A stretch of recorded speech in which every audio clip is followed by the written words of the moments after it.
আমরা 5 আগস্টের আগে কি সম্মেলন করতে পারতাম? সম্ভব ছিল না।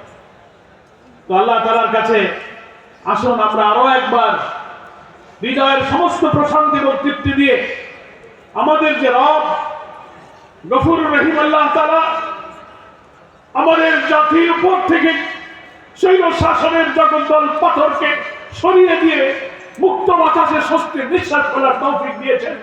আমরা সেই রব্বুল আলামিনের কাছে শুকরিয়া জানাই, আলহামদুলিল্লাহ। আমরা একটা কালো যুগ পার করেছি, প্রায় 18 বছর। 15 বছরের সাথে আরো যোগ করতে হবে। 2006 সালের 28 অক্টোবর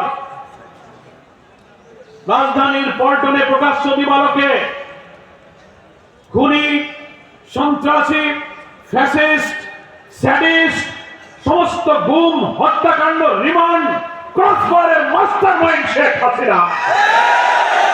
হাসিনার নির্দেশে পল্টনে লগি বৈঠা নিয়ে আমাদের 7 জন তরুণ নেতাকে পিটিয়ে পিটিয়ে সাপের মতো হত্যা করেছিল। তাদের মৃতদেহের উপরে উঠে তারা নিষ্ঠুর ভাবে লাফালাফি করে নাচানাচি করেছিল।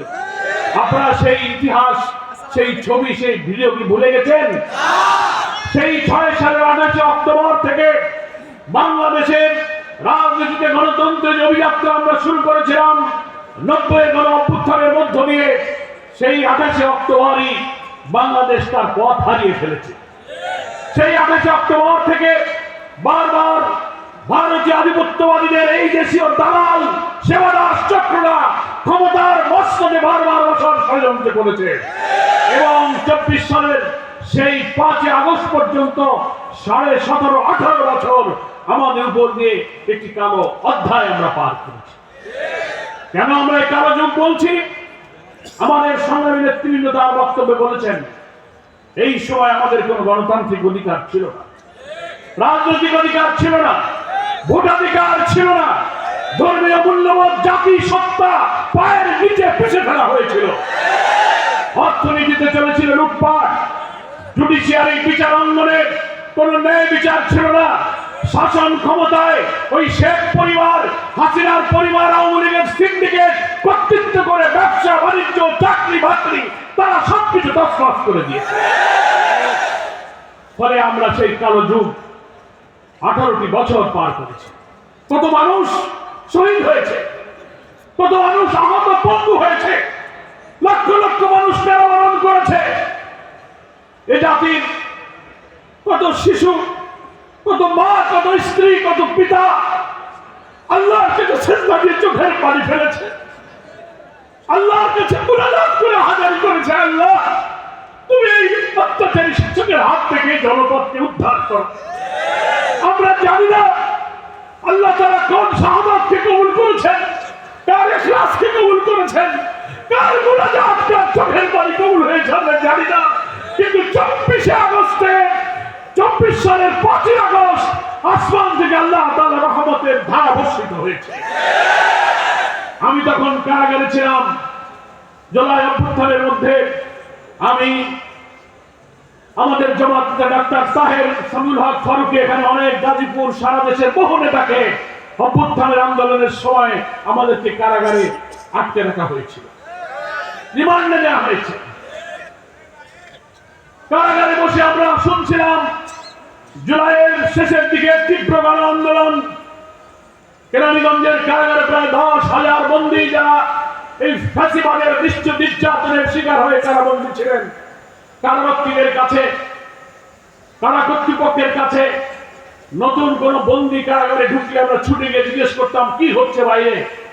তারা বলতো, ভাই ঢাকা রাজধানী সহ উত্তর আন্দোলনে আগুন হয়ে গেছে, এবার স্বৈরাচারের পতন হবে, আপনারা দোয়া করুন। আমরা শুধু অপেক্ষা করতাম, এই শুনি 100 মারা গেছে, 200 মারা গেছে, রিমান্ডে নিয়ে আমাদেরকে নেতৃবৃন্দকে কঠিন নির্যাতন করছে, আর আমরা আল্লাহর কাছে শুধু চোখের পানি ফেলছি। 5 আগস্ট সকাল থেকে আমরা শুনতে পেলাম কিছুক্ষণ পরে হয়তো সেনাপ্রধান জাতির উদ্দেশ্যে ভাষণ দেবেন। আমরা টেলিভিশনের সামনে কারাবন্দী অবস্থায় বিএনপি জামাতের অনেক নেতৃবৃন্দ অপেক্ষা করতে লাগলাম, সেনাপ্রধান আসে না। চরম উদ্বেগ উৎকণ্ঠা, 12টা, 1টা, 2টা, 2:15। কিছুক্ষণের মধ্যে দেখি টেলিভিশনের স্ক্রলে লেখা যাচ্ছে কিছুক্ষণ আগে প্রধানমন্ত্রী শেখ হাসিনা তার বোন রেহানা গণভবন থেকে হেলিকপ্টারে করে ভারতে পালিয়ে গেছে। কারাগারে হাজার হাজার বন্দীরা চোখের পানিতে সিজদায় পড়ে গেল আল্লাহর কাছে। আমরা একে অপরকে জড়িয়ে ধরলাম। ডাক্তার আব্দুল মোহাম্মদ তাহের এবং আমি এক জায়গায় ছিলাম। তাহের ভাই আমাকে জড়িয়ে ধরে কান্নাকাটি করলেন। আমরা কল্পনা করিনি আমাদের এই রাত, এই দয়ালু রাত, এই অত্যাচারী শাসক থেকে এইভাবে জাতিকে মুক্তি দেবে আমরা বুঝতে পারিনি। 17-18 বছর কত মানুষ কেঁদেছে। আমরা ভেবেছিলাম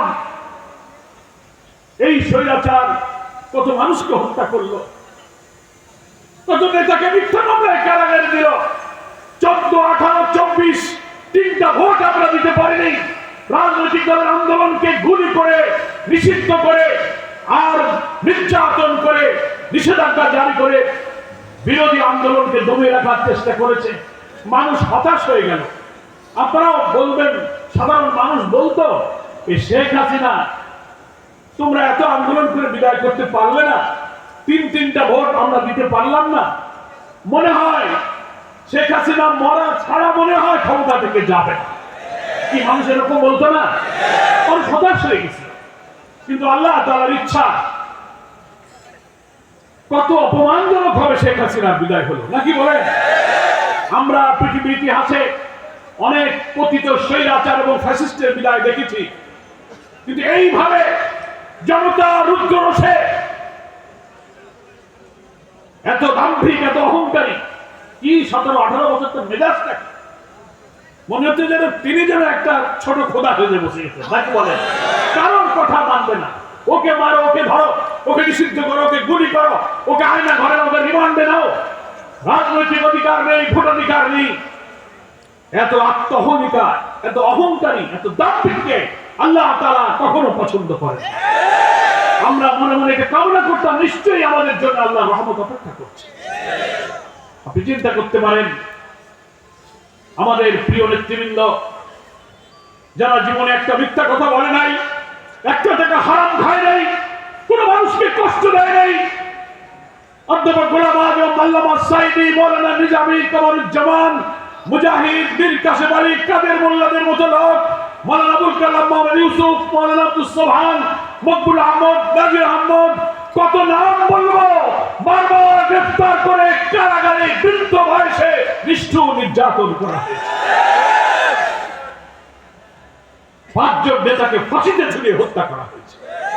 মিথ্যা মামলা, মিথ্যাবাদী, মিথ্যা সাক্ষী, মিথ্যা এজাহার, মিথ্যা ট্রাইব্যুনাল, মিথ্যা বিচারক, সাজানো রায় দিয়ে ইতিহাসের বর্বরতম জুডিশিয়াল কিলিং করে আমাদের নেতাদেরকে হত্যা করা। বিদেশ থেকে রায় লিখে দেওয়া হয়েছে। সেই হত্যাকাণ্ডের মাস্টার মাইন্ড হচ্ছে শেখ হাসিনা। কি বলেন, ঠিক কিনা? আল্লাহ তাআলার বিচার, দুপুরে ভাতও খাওয়া লোকে নেই। কি ফেরাউনি স্বর্গ বানাইছিল, আমরা তো টের পাইতাম না। পরের দিন 6 তারিখ আমরা জেল থেকে বের হলাম। যখন এই খবর শুনলাম, জেলের ডেপুটি জেলার সুপার, জেলার সকলকে বললাম, বিএনপি আর আমরা জামাত নেতৃবৃন্দ যারা ওখানে ছিলাম কারাগারের ডিভিশনে, বললাম যে আপনারা টেলিফোন এনে দেন, আমরা এখন বাইরে কথা বলবো। তখন তো কারাগারের নিয়ন্ত্রণ আমাদের কাছে, আমরা যা বলি তাই কর। 8টা 9টা টেলিফোন নিয়ে সুপার সাহেব হাজির।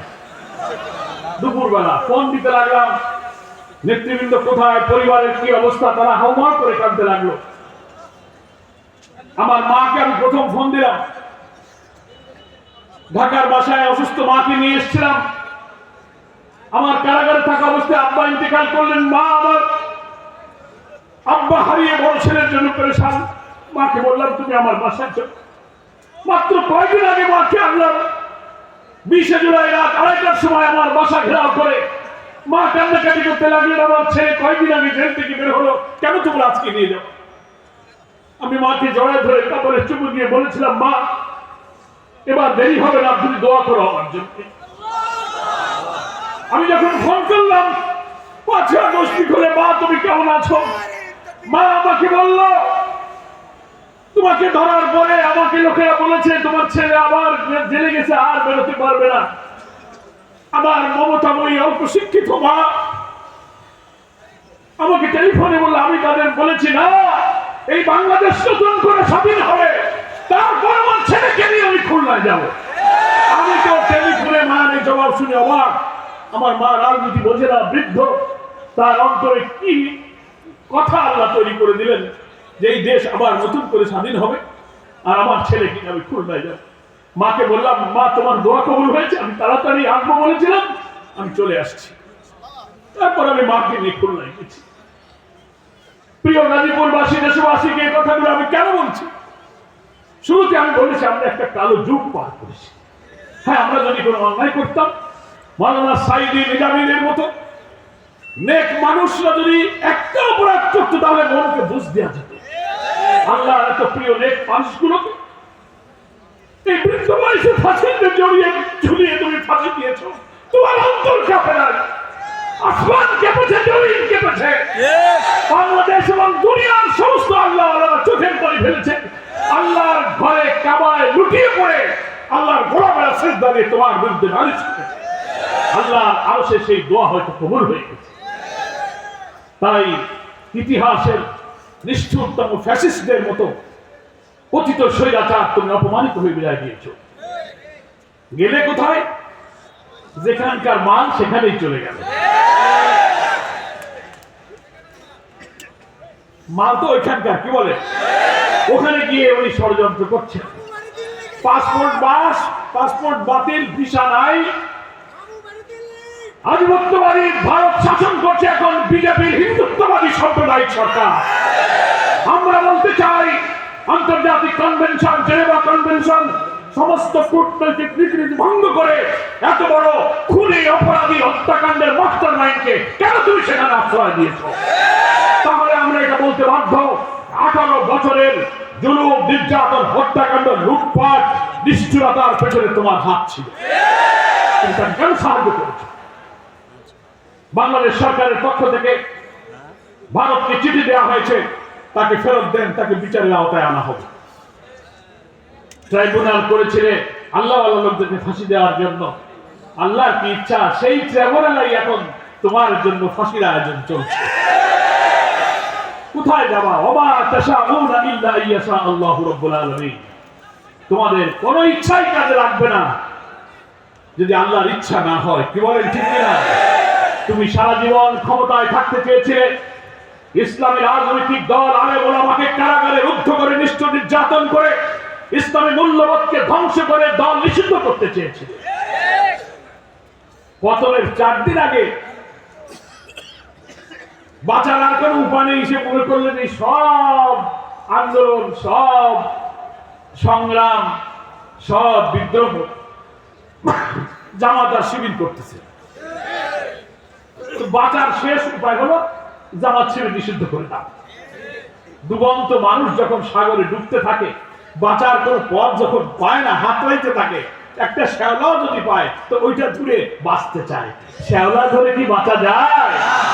বাঁচা যায়। তোমার পতনের 4 দিন আগে তুমি জামাত শিবিরকে নিষিদ্ধ করলে, 4 দিন পরেই আল্লাহ তাআলা তোমাকে নিষিদ্ধ করে দিলেন। এটাই হচ্ছে আল্লাহর ইচ্ছা। তুমি আর দেশে আসতে পারবা কিনা জানি না। মাঝে মাঝে অডিও ভিডিও গণমাধ্যমে 2-1টা বক্তব্য ছেড়ে দিতেছে, শোনেন না? তোমরা চালায় যাও, আপা আপনার যদি খুব মায়া লাগে আপনি আসেন, এই জায়গায় আমরা দেখবা না, এম তেন বলে, তোমরা চিন্তা করো না, আমি পাশে আছি, ঢুকে পড়বা না। শুনছেন আপনারা? শুনছেন? আমরা বলছি আসেন, ঢুকে পড়েন। আমরা একেবারে গেট টেট সাজায় মালা দিয়ে বরণ করার জন্য বসে আছি। আপনার এই হত্যাকাণ্ড আমরা দুর্বল হতে পারি, আমরা অসহায় ছিলাম। আমাদের আপনারা হাত পা বেঁধেছেন, ডান্ডা বেড়ি পরিয়েছেন, হাত কড়া পরিয়েছেন, কথা বলতে দেননি, মিটিং করতে দেননি, 3-4 জন লোক বাড়িতে বসলে ধরে নিয়ে বলেছে নাশকতার ষড়যন্ত্র করতেছে, হাতে বোমা দিয়ে মামলা দিয়েছে। আমাদের কিছু করার ছিল না, কিন্তু আমাদের সৃষ্টিকর্তা মহান রবের তো অনেক ক্ষমতা, অনেক শক্তির মালিক। সেই তোমার ফাইলটা এখন তার হাতে, ফাইলটা আল্লাহ ডাইরেক্ট হ্যান্ডেল করতেছে। কি বলেন, ঠিক কিনা? 200-র উপরে মামলা হয়ে গেছে ট্রাইব্যুনালে, রেড অ্যালার্ট জারি হয়েছে, ওয়ারেন্ট জারি হয়েছে, ভিসা বাতিল হয়ে গেছে। আপনি এখন টপ করে ঢুকে পড়েন। সেই জন্য আমি শুরুতেই বলেছিলাম, একটা কালো যুগ পার করেছি। যাদের রক্ত, যাদের ত্যাগ, যাদের শাহাদাত, যাদের ইখলাস, যাদের চোখের পানির বিনিময়ে 2000 ছাত্র জনতা জীবন দিয়েছে, 40,000 ছাত্র জনতা আহত হয়েছে, পঙ্গু হয়েছে, হাত নেই, চোখ নেই, মাথার মগজ বেরিয়ে গেছে, পা কেটে ফেলেছে। আমরা আজকে ঐতিহাসিক কর্মী সম্মেলনে এই শহীদ এবং আহত সমস্ত ছাত্র জনতার কষ্ট, ত্যাগ, নির্যাতনকে গভীর শ্রদ্ধার সাথে স্মরণ করছি। আল্লাহর কাছে তাদের শাহাদাতের জন্য দোয়া করছি, এবং এই জুলাই অবস্থানের তারা হচ্ছে গর্বিত অংশীদার। কি বলেন, ঠিক কিনা? কথা এখন জুমার দিন লম্বা করা যাবে না, কয়েকটি মৌলিক 2-4টি কথা আল্লাহ তৌফিক দিলে বলে আমার বক্তব্যটা আমি শেষ করতে চাই। কথাগুলো শুনে যাবেন তো আপনারা? সেটা হলো, এই যে ত্যাগ, এই যে আত্মদান, এই যে রক্তদান, যারা চলে গেল তারা বিজয় দেখে নিতে পারলো না। তাদের স্ত্রী, তার সন্তান, শিশুরা কাঁদে, আহতরা হাসপাতালে। এই বিজয়, এই মুক্তির স্বাদ তারা দেখতে পাচ্ছে না। তাহলে যারা রক্ত দিয়ে গেল, এদের এই রক্তের ঋণ, এই দায় আমাদের শোধ করতে হবে। কি বলেন, ঠিক কিনা? আমরা সবাই তাদের রক্তের কাছে ঋণী আছি। সেই দায় শোধ করার একটাই উপায়, সেটা হচ্ছে তারা যে ইনসাফপূর্ণ একটি নতুন বাংলাদেশ বিনির্মাণের জন্য রক্ত দিয়েছিল, সেই স্বাধীন, সোনার, সমৃদ্ধ, নিরাপদ, কল্যাণ রাষ্ট্রের ইনসাফপূর্ণ বাংলাদেশ আমাদেরকে গড়তে হবে। তাহলেই এই শহীদদের রক্তের ঋণ শোধ করা যাবে। এখন সেই দেশ গড়া শুরু হয়েছে, আবার নতুন চক্রান্ত, ষড়যন্ত্র শুরু হয়েছে। দেখতেছেন না? বিপ্লবের পরেই প্রতি বিপ্লব, জুডিশিয়াল কু, আনসার কাণ্ড, এই দাবি ওই দাবি, ধর্মঘট, সচিবালয় আগুন, হিন্দু, মুসলিম, বৌদ্ধ, খ্রিস্টান, অমুসলিম ভাইদেরকে নিয়ে নানান ষড়যন্ত্রকারী একটা অরাজকতা তৈরি করে তারা বুঝাতে চায় যে না, বাংলাদেশে এখন হিন্দু ভাইরা আওয়ামী লীগ না আসলে শান্তিতে থাকবে না, ওদের আসতে হবে। এখন সংখ্যালঘু, তাদের বাসায় তারা এখন নিরাপদ নেই, তাদের অধিকার বঞ্চিত। এই পরিস্থিতি তৈরি করার চক্রান্ত চলে যায় 5 মাসে। কি বলেন, ঠিক কিনা? কিন্তু আলহামদুলিল্লাহ, বাংলাদেশের বিপ্লবী ছাত্র জনতা, সেনাবাহিনী এবং অন্তর্বর্তীকালীন সরকার দৃঢ়তার সাথে ভারতীয় আধিপত্যবাদী শক্তির এদেশীয় দালাল এবং আন্তর্জাতিকভাবে যারা ষড়যন্ত্র করছেন, তাদের এই চেষ্টাকে ব্যর্থ করে দিয়েছে। কি বলে? আমরা এখন দেশ গড়তে চাই একটি অবাধ, নিরপেক্ষ, একটা পার্টিসিপেটরি, একটা ক্রেডিবল, একটা ফ্রি ফেয়ার ইলেকশনের মধ্য দিয়ে আমরা এই নতুন বাংলাদেশ গড়তে চাই। এবং সেখানেও অন্তরায়। জুলাই অভ্যুত্থানে আমাদের যে ঐক্যের চেতনা ছিল ছাত্র জনতা, এখন কোন ষড়যন্ত্র, কোন লোক নতুন করে এই অগ্রযাত্রাকে আবার মাঝে মাঝে যেন বাধাগ্রস্ত করার চেষ্টা করছে। কেউ বলে সংস্কার দরকার নাই, পরে করলেই হবে। কেউ বলে সংস্কার করেন, কেউ বলে নির্বাচন তাড়াতাড়ি করেন, কেউ বলে না, সংস্কারটা শেষ করে হোক। এই যারাই আমরা বিপ্লব করলাম, যারাই রক্ত দিলাম, তাদের মধ্যে এখন ইখতিলাফ শুরু হচ্ছে। ইখতিলাফ মানে বাংলা তর্জমা কি? মত পার্থক্য শুরু হয়েছে। আমি সংক্ষেপে সকল রাজনৈতিক দল, বিশেষ করে আওয়ামী ফ্যাসিবাদ বিরোধী আন্দোলনে যারা রাজপথে আমরা রাজনৈতিক দলগুলো ছিলাম, রক্ত দিয়েছি, শহীদ হয়েছি, নেতৃত্ব দিয়েছি, তাদের কাছে আমার মিনতি, জুলাই অভ্যুত্থানের যে চেতনা, এই ঐক্যকে অটুট থেকে আসুন। এটা জাতীয় ঐক্যের পরিবেশ তৈরি করে আমরা একটা গ্রহণযোগ্য নির্বাচনের জন্য যতটুকু সংস্কার প্রয়োজন, সেই সংস্কারটুকু করে আমরা নির্বাচনে যাই। সংস্কার যারা না করে নির্বাচন চান, তারা আইনের, সংবিধানের দোহাই দেন। সংস্কার করতে গেলে আইন লাগে, সংবিধান লাগে, পার্লামেন্ট লাগে। এইসব ইস্যু সামনে এনে একটা বিতর্ক তৈরি করা হচ্ছে। আমি তাদের কাছে প্রশ্ন করতে চাই, ডক্টর ইউনূস সাহেব আসছিলেন কোন আইনে, কোন সংবিধানে লেখা ছিল, কোন বিধিতে ছিল? উপদেষ্টা পরিষদ হলো, হাসিনা চলে গেল, শপথ করলেন কোন আইনে? সংবিধান এবং আইন কি? সংবিধান হচ্ছে জন আকাঙ্ক্ষা, জনগণ যা চাবে, কোটি কোটি মানুষ যা চাবে, ওইটার লিখিত রূপ হচ্ছে সংবিধান। 90-এর গণঅভ্যুত্থানের মধ্য দিয়ে আমরা যখন কেয়ারটেকার করেছিলাম এরশাদের পতনের পর, তখনও সংবিধানে কেয়ারটেকার ছিল না। জনগণের ঐক্যমতের ভিত্তিতে আগে কেয়ারটেকার হয়েছে, নির্বাচন হয়েছে, তারপর আইন করে ওটা আমরা সংবিধান অন্তর্ভুক্ত করেছি। ফলে সংবিধান আর আইনের কথা বলতে গেলে এই অন্তর্বর্তীকালীন সরকারও তো বেআইনি, উপদেষ্টাও বেআইনি, আমরা কি কাজটা করব? সব রাষ্ট্র এবং জনগণের আকাঙ্ক্ষা পূরণের জন্য একটি অবাধ নিরপেক্ষ নির্বাচন করতে যদি আইনের যেসব সংস্কার করা প্রয়োজন তা যদি এখন না করি, তাহলে তো 14, 18, 24-এর মতো ইলেকশন হবে।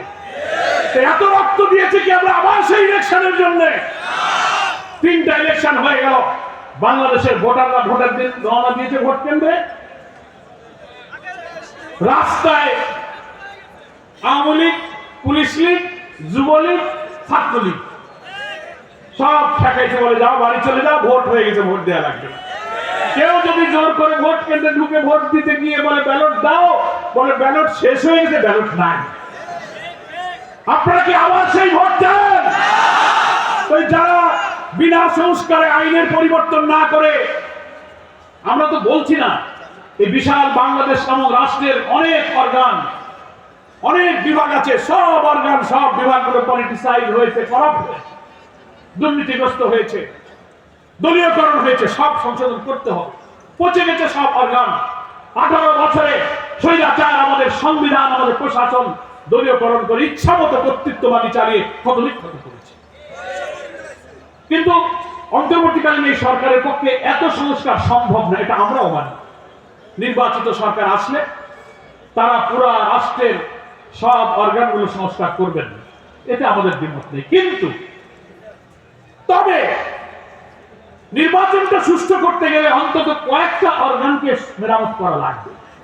Election commission, police administration, civil administration, judiciary, কনস্টিটিউশনের কিছু জায়গা আছে, অন্তত 6-7টা জায়গা আপনি সংস্কার না করে প্রশাসনের রন্ধে রন্ধে ফ্যাসিবাদের দোষকরা এখনো ঘাপটি মেরে বসে আছে।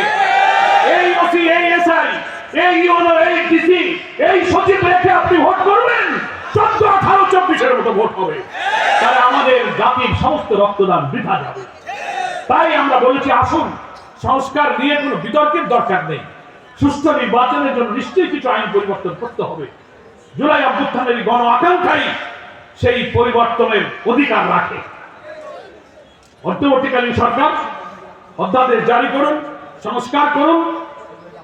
গভর্নমেন্ট যে রিফর্ম কমিশনগুলো গঠন করেছিলেন, সব মিলে 12-13টা রিফর্ম কমিশন, সমস্ত রাজনৈতিক দল, স্টেক হোল্ডারদের কাছে তারা পরামর্শ দিয়েছে, জামাত ইসলামীর সাথে তারা কথা বলেছে, বৈঠক করেছে।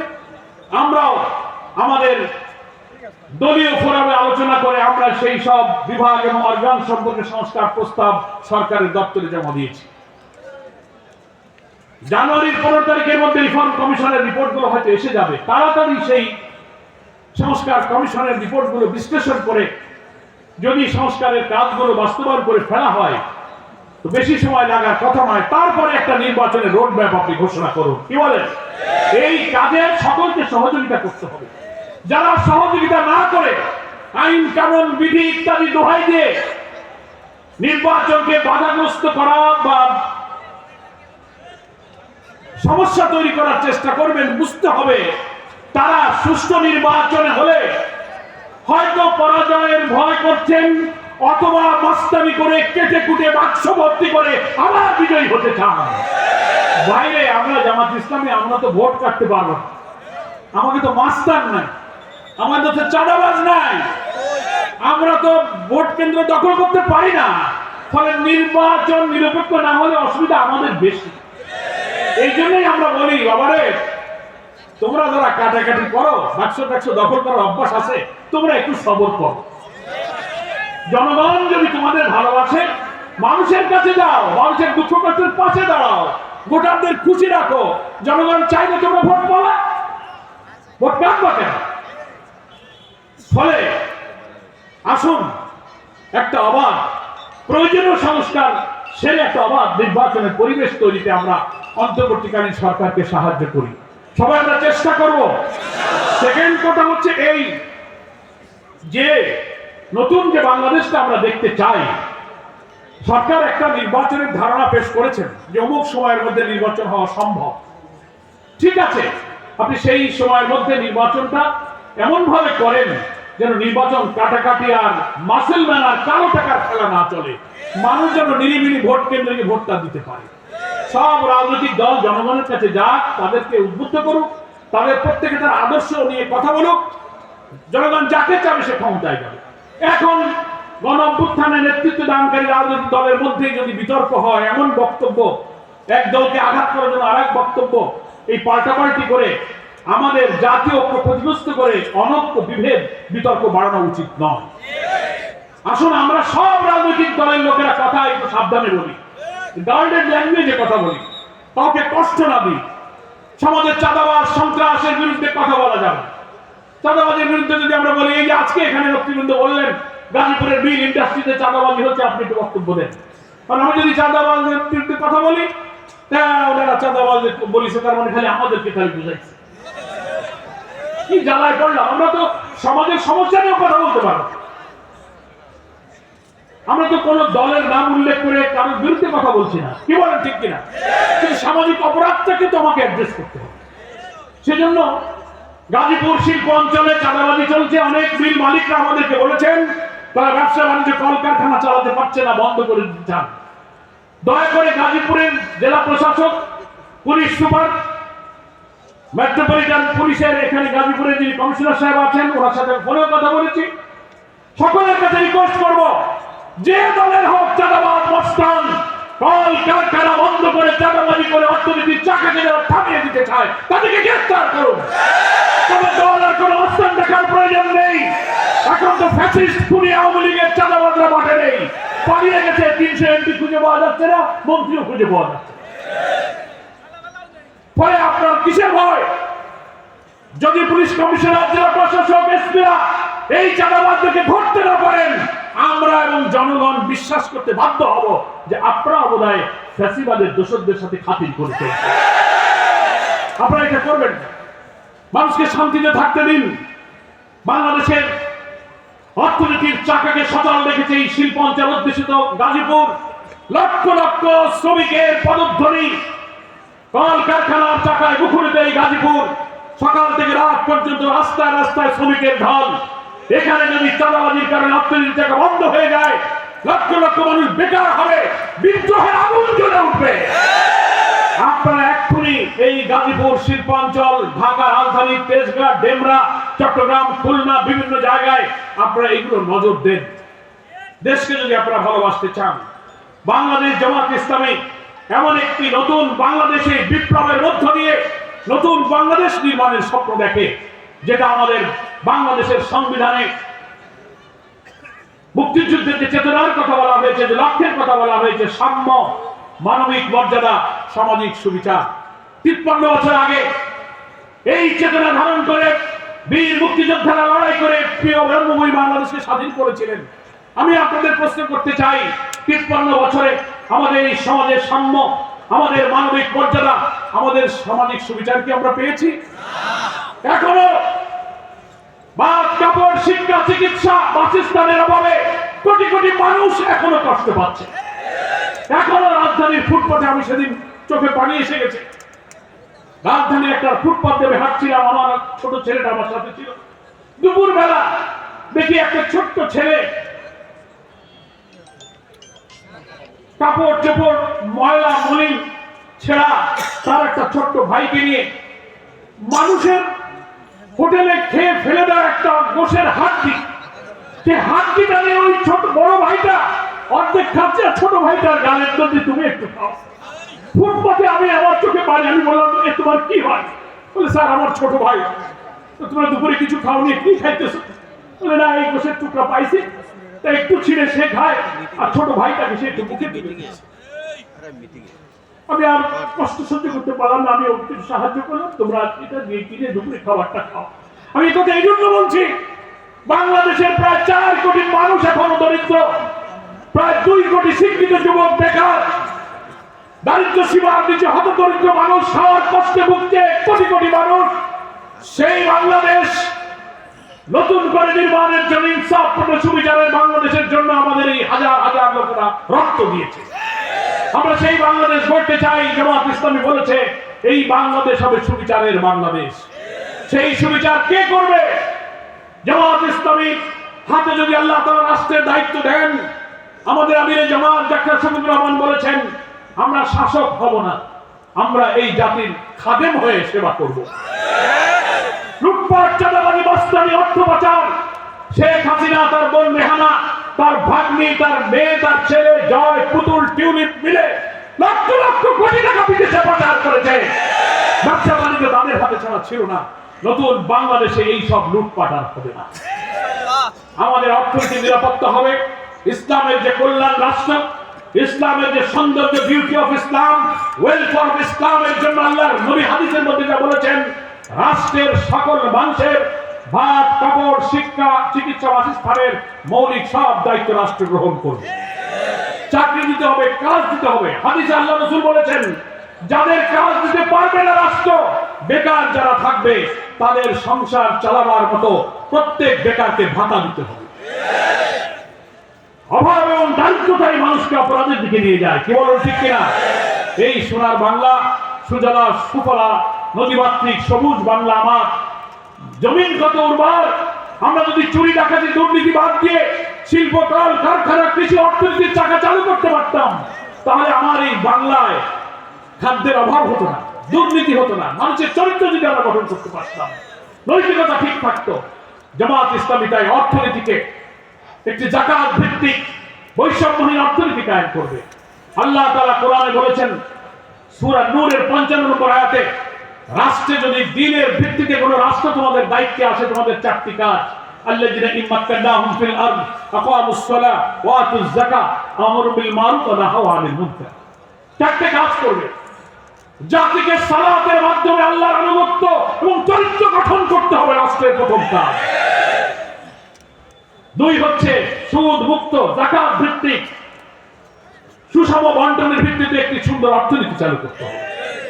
3 হলো সমস্ত ভালো কাজের আদেশ করতে হবে, সব ভালো কাজ, আর সমস্ত মন্দ কাজ বন্ধ করতে হবে। বলেন এই 4টা কাজ হলে একটা দেশ শান্তি হবে না?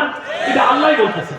রাষ্ট্রের ক্ষমতা দায়িত্বে আছে তোমাদের এই কাজ, কিন্তু আমরা করছি কি? সব উল্টা করছি। অনাচার, জুলুম, লুটপাট, সুদ, ঘুষ সব চালু আছে, আর সব মন্দ কাজ চালু হয়েছে, ভালো কাজগুলো বন্ধ হয়ে গেছে। কল্যাণ রাষ্ট্র আসলে আমরা তাই করব। ন্যায় বিচার হবে কোর্টে, যেটাকে আল্লাহ তাআলা কোরআন শরীফ সূরা হাদীদের মধ্যে বলেছেন, লাকাদ আরসালনা রুসুলানা বিল বাইয়িনাতি ওয়া আনজালনা মাআহুমুল কিতাবা ওয়াল মিজান লিয়াকুমা আন-নাসু বিল কিসত ওয়া আনজালনা আল হাদীদ ফীহি বা'সুন শাদীদ ওয়া মানাফিউ লিন-নাস। আল্লাহ তাআলা বলছেন, আমি যুগে যুগে তোমাদেরকে রাসূল পাঠিয়েছি, বাইয়িনা পাঠিয়েছি, কিতাব পাঠিয়েছি, মিজান পাঠিয়েছি, এত হেদায়েত, এত আইন দিয়েছি। কি জন্য? লিয়াকুমা আন-নাসু বিল কিসত। কিসত মানে হচ্ছে সুবিচার। উলামায়ে কেরাম আছেন, আলেমে দ্বীন আছেন, কিসত আর শব্দের অর্থ হচ্ছে সুবিচার, যেটাকে ইংরেজিতে বলা হয় জাস্টিস। আমাদের ছেলেরা গণ অভ্যুত্থানের স্লোগান দিয়েছে, উই ওয়ান্ট জাস্টিস, আমরা সুবিচার চাই। আল্লাহ তাআলা নির্ভুল জ্ঞানের উৎস হচ্ছে আল্লাহর ওহী কোরআন। সেই কোরআনের যে আইন, কোরআনের যে ইনসাফ, সেই জাস্টিসের বিধানের ভিত্তিতেই মানবতার কল্যাণ সম্ভব। মানুষের তৈরি করা কোনো আইন দিয়ে কোনো সুবিচারপূর্ণ সমাজ প্রতিষ্ঠিত হতে পারে না। কারণ মানুষ ভুল করতে পারে, মানুষ পক্ষপাতিত্ব করে, মানুষের উপরে শয়তান চড়া হয়, কিন্তু আল্লাহ তাআলা নির্ভুল জ্ঞানের উৎস হচ্ছে আল কোরআন। ওটাই হচ্ছে কিসত, ওটা হচ্ছে সুবিচার, ওইটাই হচ্ছে মিজান, ওটা হচ্ছে কিতাব, ওটা হচ্ছে বাইয়িনা। আল্লাহ রাসূলের সুন্নাহর মধ্যেই রয়েছে মানুষের জন্য সুবিচারপূর্ণ সমাজ, বিচার, অর্থনীতি। লিয়াকুমা আন-নাসু বিল কিসত, নাস শব্দটা ব্যবহার করেছে সমস্ত মানব জাতি, হোল ম্যানকাইন্ড। হোল হিউম্যানিটিকে সুবিচারের উপরে দাঁড় করাতে পারে ইসলামী সভ্যতা, ইসলামের কল্যাণ রাষ্ট্র, ইসলামের সুবিচারপূর্ণ ব্যবস্থা। জামাত ইসলামী সেই রাষ্ট্র কায়েম করতে চায়। সবাইকে আমরা রাজি আছি, যেখানে খাদ্যের অভাব থাকবে না, বস্ত্রের অভাব থাকবে না, অন্নহীন বস্ত্রহীন নিরন্ন মানুষের আহাজারি থাকবে না, সেই সমাজ, সেই রাষ্ট্র বাংলাদেশ দেখতে চায়। সেই স্বপ্নের নতুন বাংলাদেশ বিনির্মাণের স্বপ্নের সারথী বাংলাদেশ জামাত ইসলামীর আমির ডাক্তার শফিকুর রহমান রাজধানী ঢাকা থেকে গ্রামে গঞ্জে পথে প্রান্তরে নগরে লক্ষ লক্ষ মানুষের কাছে ডাক দিয়ে সেই জাতীয় ঐক্যের ডাকে বলছেন, আমরা বহু শোষণ জুলুম দেখেছি, অবিচার দেখেছি, আসুন সুবিচারের নতুন বাংলাদেশকে আমরা একটু সৃষ্টি করি। জনগণের মধ্যে আমরা আশা আকাঙ্ক্ষা দেখতে পাচ্ছি। মানুষ বলেছে আমরা সব শাসন তো দেখেছি, কোরআনের সুবিচারটা আমরা একটু দেখি। গাজীপুরের মানুষ কি দেখতে রাজি আছে? তো এটা দেখতে হবে। সেই জন্য এখন থেকে মানুষের কাছে যাওয়া, জুলুম বন্ধ করা, চাঁদাবাজি বন্ধ করেন, দখলদারি বন্ধ করেন। আপনারা এখানে ভূমিহীনদের উচ্ছেদ না করে, আমরা বলছি যে সরকারি জায়গা যদি সরকারের কোনো কাজে লাগে, আপনি নেন, ভবন বানান, উন্নয়নমূলক কাজ, মিল ফ্যাক্টরি, অফিস করেন, কিন্তু কোনো কাজে লাগাবেন না। একটা গরিব মানুষ হয়তো লিজ নিয়ে স্থানীয় চেয়ারম্যান মেম্বার পৌরকে বলে হয়তো কোনো রকম অস্থায়ীভাবে আছে, আপনি কেন তাকে উচ্ছেদ করবেন? মানবিক বাংলাদেশে মানুষের পাশে দাঁড়ান। সরকার আপনার জমি আপনি আপনার প্রয়োজনে ব্যবহার করবেন, কোনো কাজে লাগাবেন না, শুধু লাঠি পিটা করে দোকান ভেঙে দেবেন। দরকারটা ওখানে আর একটা চাঁদাবাজ আসবে, তখন আপনি কি করবেন? সেই জন্য আমি এখানকার ইউনো এবং জেলা প্রশাসককে বলবো, সরকারের কোনো প্রয়োজন যখন হবে আপনি আপনার জমি নেবেন, এখানে কেউ বাধা দিতে পারবেন, এটা আইন নয়। যতক্ষণ প্রয়োজন না হয়, ভূমিহীন, যার বাড়িতে একটা ঘর বানানোর জায়গা নেই, ফুটপাতে থাকে, সে যদি একটা পলিথিন দিয়ে একটা গলের পাতা দিয়ে রাতে একটু শীতে ঘুমায়, আপনার দুঃখ কিসের? আপনি তার পাশে দাঁড়ান। এই জনগণকে দেখার দায়িত্ব তো সরকারের আছে। আমরা তো খাজনা ট্যাক্স দিই, কর দিই। আপনি তো বাড়ির টাকা এনে আমাদের সেবা করেন না, জনগণের খাজনা ট্যাক্সের পয়সা দিয়ে আমাদের সেবা করেন। তা যার বাড়ি নেই, ঘর নেই, হয় তাদের জন্য ঘর নির্মাণ করে থাকতে দেন, আর নাইলে তাদের উপরে জুলুম করে দেন। এটা আমার অনুরোধ থাকবে। এবং বাংলাদেশ জামাত ইসলামের এই কর্মী সম্মেলনে যারা কর্মীরা এসেছেন, জুমার কারণে অনেকে হয়তো বিদায় নিয়েছেন, অনেক খতিব আছেন, আলেম আছেন, একটা আবেদন করে আমার বক্তব্য শেষ করতে চাই।